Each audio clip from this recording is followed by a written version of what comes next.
Bonjour, c'est Riton. Aujourd'hui, je vais vous parler des effets. Comment mettre des effets sur un morceau. Alors, à quoi d'abord servent les effets? Les effets, c'est un peu comme le sel et le poivre et les épices dans la cuisine. Ça sert à apporter un relief, à apporter un goût différent euh, pour rehausser certaines choses. Donc le but c'est de les placer au bon moment.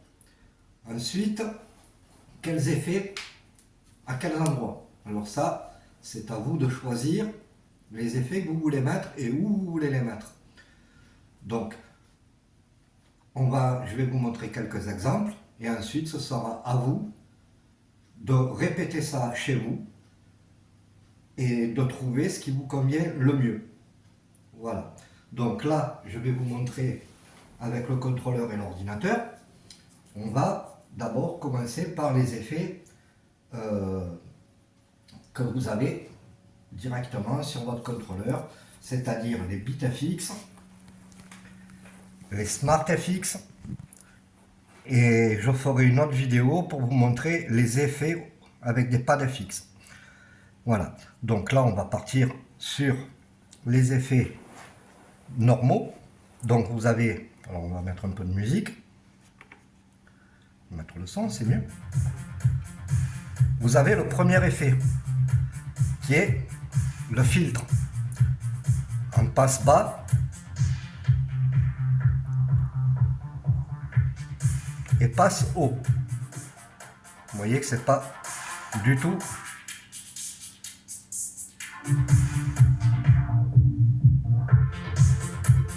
voilà, c'est pas du tout la même chose. Ensuite, sur ce contrôleur, on a l'avantage d'avoir un SmartFX, c'est-à-dire qu'il vous rajoute des effets.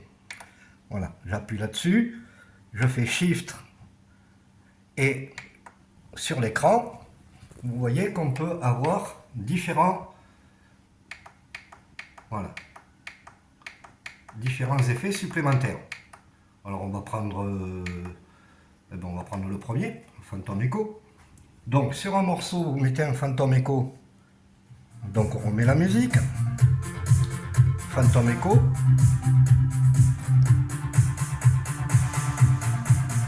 On passe haut. On passe bas. Et avec un écho, vous pouvez aussi rajouter un effet au crossfader qui est je coupe le son, il continue et je reviens. Donc avec un seul effet, vous en avez trois. Donc ça c'est pour le Phantom. Après chacun, pas tous les contrôleurs ont un SmartFX. Donc vous avez le filtre et autrement vous devez aller. Alors on va attendre. Voilà. Voilà, vous avez le filtre ici. Si vous n'avez pas de contrôleur, vous pouvez activer le filtre ici.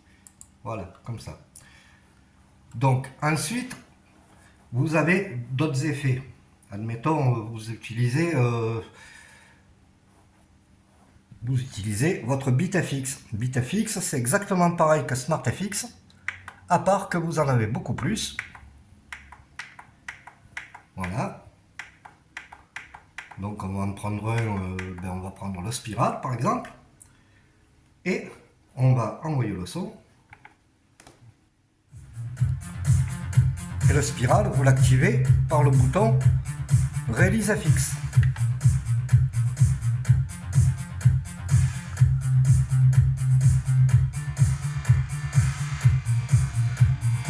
Et au plus vous augmentez, au plus vous avez l'effet. Vous pouvez lui modifier le tempo. Vous pouvez le mettre à un huitième de temps, un quart de temps, un demi-temps, trois quarts de temps, un temps, deux temps, quatre temps. Là vous entendez que ça fait pas du tout la même chose. 8 temps, voilà.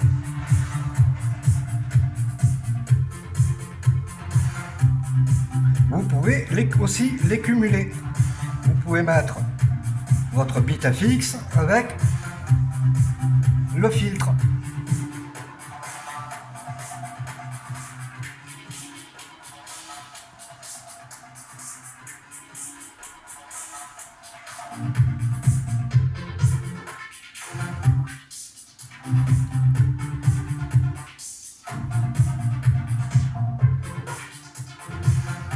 Voilà, donc vous pouvez vous servir de tous ces effets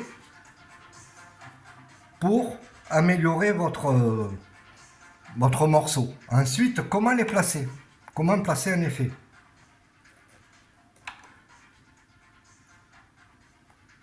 Comment placer votre effet? Donc, ça, c'est à vous de choisir. On va prendre un autre morceau où il y a un peu plus de relief. On va prendre... attendez, je cherche. Je vais prendre un morceau. Voilà, on va prendre ça où il y a un peu plus de relief. Voilà. On va positionner. Alors ça, c'est le morceau normal tel qu'il est au départ. Donc on envoie le son. Et on va aller à un moment où c'est un peu plus calme. On va choisir soit ici, vous voyez, et là, on peut choisir de mettre un filtre passe-bas.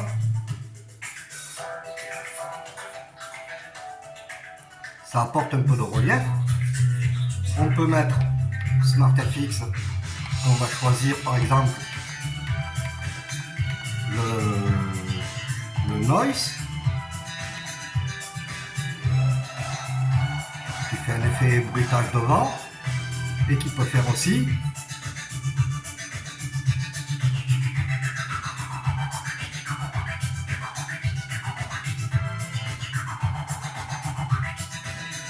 ce genre de choses. Tout ça, vous pouvez bien sûr, comme je vous l'ai dit tout à l'heure, le mettre avec un autre, voilà, on va mettre le trance par exemple. Voilà, je mets le trance.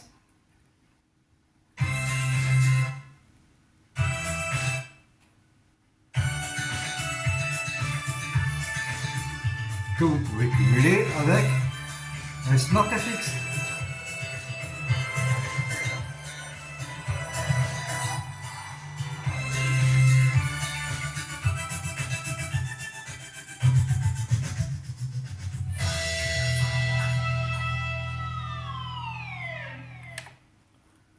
Voilà, donc tous ces effets ont pour seul but d'agrémenter votre musique. Après, c'est à vous de choisir où vous voulez. Alors le conseil, c'est les mettre dans un temps calme, sur une baisse de rythme ou une baisse de musique, ou un long moment où il y a une transition dans la musique, où il n'y a pas beaucoup de paroles. Voilà. Ou alors directement sur des paroles, style mettre un trance sur des paroles. Le trance, comme vous avez pu le voir, ça vous coupe un petit peu, ça vous hache un petit peu les paroles. Bien régler le tempo, c'est-à-dire le temps, comme on a vu là, hein. 2 temps, un temps, une demi-temps, ouais, ça fait des effets différents. Après, c'est à vous d'essayer chez vous, parce que pas tous les contrôleurs ont les mêmes effets, mais c'est à vous d'essayer de trouver ce qui correspond le mieux. Alors le conseil pour les débutants, c'est vous en choisissez un ou deux effets. Si vous avez les bits fixes, choisissez un ou deux effets que vous servez. Vous allez utiliser cela. Vous servez du filtre, vous servez écho, reverb, le filtre, et vous jouez avec ça pour commencer. Ça peut vous servir à faire des transitions avec effet, ça peut vous servir à faire, je vais le dire comme ça, mais normalement je ne devrais pas le dire, mais ça peut aussi rattraper certaines erreurs de manipulation. Vous vous rendez compte que vous êtes sur une transition, ça sort dans le master, c'est pas très bien calé, au lieu d'essayer de rattraper directement et que vous n'avez pas beaucoup de temps parce que la transition elle est assez courte, vous envoyez un effet et puis ça passe. Le tout c'est d'être réactif et de ne pas paniquer. Voilà. Mais tout le monde fait des erreurs, hein, même ceux qui vous diront moi j'en fais jamais, c'est faux, tout le monde en fait. Une erreur de manipulation, vous êtes en train de faire un truc, vous avez l'esprit à ce qui va se passer après, vous avez touché un bouton qu'il ne faut pas. Le truc c'est de ne pas paniquer, vous avez des quantités de façons de faire qui peuvent vous permettre de ne pas vous stresser. Voilà, c'est une erreur, ça arrive, un mauvais calage, ça arrive. Euh, vous avez oublié je sais pas, vous avez oublié de baisser un fader à la transition, c'est des choses de débutants, on est bien d'accord, mais on est là justement pour que les débutants ne paniquent pas au moment de, de, de se servir de tous ces outils. On a des outils, on s'en sert. Donc, je répète, les effets servent à agrémenter votre musique, ça sert à assaisonner votre musique. Après, c'est comme partout, il y en a qui aiment bien salé, il y en a qui n'aiment pas beaucoup salé. C'est à vous de voir, c'est à vous de faire vos expériences. Servez-vous des effets qui vous plaisent le plus et qui s'adaptent le mieux à chaque morceau. Mais le conseil pour le départ, c'est que vous choisissez écho, reverb, filtre. Si vous avez des bits FX, vous choisissez dans votre liste ce que vous avez, parce que pas tout le monde a les mêmes, parce que cela dépend aussi du logiciel que vous utilisez. Vous choisissez un, deux effets, voire trois, et avec ça, vous entraînez avec ça. Vous écoutez ce que ça donne, en passe haut, en passe bas, et vous avez de quoi faire. Voilà. Donc là, c'est les conseils que je vous ai donnés. Maintenant, il ne vous reste plus qu'à vous exercer. Ce que je vous ai montré n'est que un échantillon de ce qui est possible. Ce n'est pas un échantillon représentatif, hein, c'est un échantillon juste de démonstration. Donc, entraînez-vous avec ça. Il y a encore de nombreux effets possibles à utiliser que je vais vous montrer dans une prochaine vidéo. En attendant, je vous souhaite de bien vous entraîner. Je vous souhaite une bonne journée. Je vous dis à bientôt et merci de m'avoir regardé jusqu'au bout. Si cette vidéo vous a plu, n'hésitez pas à la commenter, la partager et vous abonner si ça vous fait plaisir. À bientôt. Merci.